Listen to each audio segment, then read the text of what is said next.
Assalamualaikum warahmatullahi wabarakatuh. Innal hamdalillah nahmaduhu wa nasta'inuhu wa nastaghfiruh wa na'udzubillahi min syururi anfusina wa min sayyiati a'malina may yahdihillahu fala mudhillalah wa may yudhlil fala hadiyalah. Asyhadu an la ilaha illallah wa asyhadu anna Muhammadan abduhu wa rasuluh alladzi la nabiyya wa la rasula ba'da. Sebelumnya, perkenalkan, nama saya Febrianti Wijakia dari Program Studi Bimbingan dan Konseling Fakultas Keguruan dan Ilmu Pendidikan Universitas Muhammadiyah Tasikmalaya. Di sini saya hanya ingin sedikit menjelaskan tentang bahayanya syirik bagi manusia. Syirik itu sendiri adalah menyekutukan Allah Subhanahu wa taala dalam rububiyahnya, uluhiyahnya, asma-asmanya, maupun sifat-sifatnya. Jika seorang hamba meyakini adanya Tuhan selain Allah Subhanahu wa taala untuk disembah, meyakini bahwa ada sesuatu yang menciptakannya atau menolongnya selain Allah Subhanahu wa taala, maka orang itu termasuk golongan-golongan orang musyrik.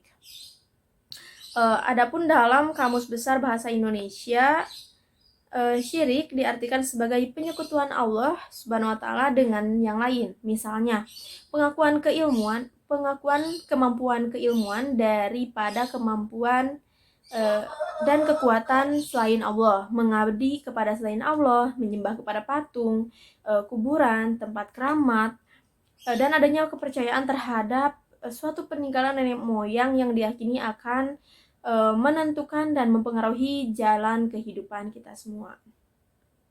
Adapun macam-macam syirik yang perlu kita ketahui agar kita dapat menghindarinya, karena syirik seringkali sebagai penyekutuan kepada Allah Subhanahu wa taala. Orang-orang yang syirik disebut orang musyrik. Perbuatan syirik merupakan perbuatan yang paling dibenci oleh Allah Subhanahu wa taala. Macam-macam syirik sebagaimana dalam Islam terbagi menjadi dua, yaitu syirik akbar dan syirik asghar. Syirik akbar yaitu sesuatu yang membuat seseorang keluar dari agama Islam. Kalau syirik asghar itu tidak sampai menyebabkan keluar dari Islam, namun bisa menjadi jalur penghantar melakukannya syirik asghar. Macam-macam syirik terdiri dari syirik akbar dan syirik asghar. Seperti yang telah saya sebutkan sebelumnya, perbuatan syirik jelas adalah dosa besar, apalagi jika sampai kita keluar dari agama Islam. Sehingga jelas bahwa hukum syirik itu adalah haram. Syirik akbar, macam-macam syirik akbar. Yang pertama adalah menjadikan selain kepada Allah Subhanahu wa taala, seperti jika bertujuan ibadah, misalnya memohon dan menazar kepada sesuatu yang selain Allah, kepada kuburan, jin, setan, atau percaya bahwa semua itu akan memberi kita bahaya. Syirik ini menyebabkan seseorang keluar dari agama, sehingga ia dapat meninggal dalam keadaan. Jika seseorang dalam keadaan demikian, maka seorang itu bisa kekal dalam neraka. Ada beberapa perbuatan syirik akbar. Yang pertama adalah syirik dalam berdoa, yaitu perbuatan orang musyrik yang meminta, memohon, dan memanjatkan hajatnya dan doanya kepada selain Allah Subhanahu wa taala. Untuk poin yang kedua adalah syirik dalam sifat Allah, yaitu dilakukan ketika seorang percaya bahwa peramal bisa melihat masa depan dan ia mempercayai bahwa itu adalah syirik. Jika kita mempercayai sesuatu apa yang dikatakan oleh peramal, maka itu termasuk syirik. Adapun syirik asghar, macam-macam selanjutnya syiriknya adalah syirik asghar. Syirik asghar adalah syirik yang dihasilkan dari perbuatan maupun ucapan yang dinyatakan sebagai perbuatan syirik oleh syara, namun tidak sampai menyebabkan seorang itu keluar dari agama Islam.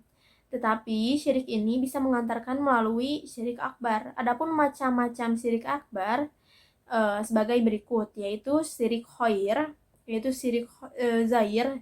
Zahir itu adalah seseorang dengan menggunakan syirik yang menggunakan benda-benda atau jimat seperti gelang dan kalung yang dipakai sebagai penyangkal bahaya atau penyakit. Adapun syirik khafi, yaitu syirik yang tersembunyi, yaitu syirik yang bersumber dalam hati seseorang, yang mana ia hanya mempunyai niatan semata dan tidak dilakukan oleh perbuatan, jadi hanya dipercayai dalam hati, misalnya riya yang tersembunyi dalam diri hati. Adapun 3 sebab fundamental munculnya perlakuan syirik yaitu al-zahlu, yaitu kebodohan. Yang kedua adalah daiful iman, yaitu lemahnya iman. Yang ketiga adalah taklid, yaitu ikut-ikutan secara membabi buta. Salah satu penyebab dari munculnya syirik ini adalah kebodohan dan ketidakmampuan manusia dalam mengatasi problem kehidupan. Sehingga manusia mencari jalan yang lain dengan cara memohon kepada sesuatu yang dianggap memiliki kekuatan gaib yang luar biasa di luar dirinya. Karena beragam problem, kondisi, situasi, zaman, dan tempat, maka beragam pula mereka mengatasi masalahnya, terutama dalam mendekatkan diri kepada Tuhan.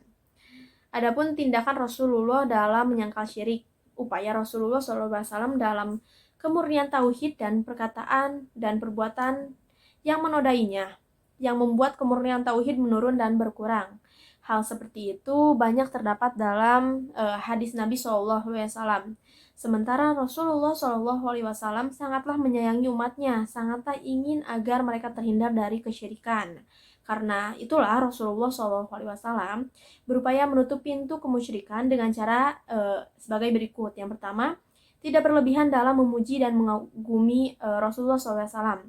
Seperti dalam sabdanya adalah, janganlah kalian berlebihan memujiku sebagaimana orang-orang Nasrani berlebihan memuji putra Maryam. Aku ini tiada lain, tiada bukan adalah hambanya. Maka katakanlah hamba Allah atau Rasulullah. Poin yang kedua adalah beliau melarang kita dari melakukan perbuatan menjadikan kuburan sebagai tempat ibadah dan larangan menjadikan kuburan beliau sebagai id atau tempat yang didatangi berulang-ulang.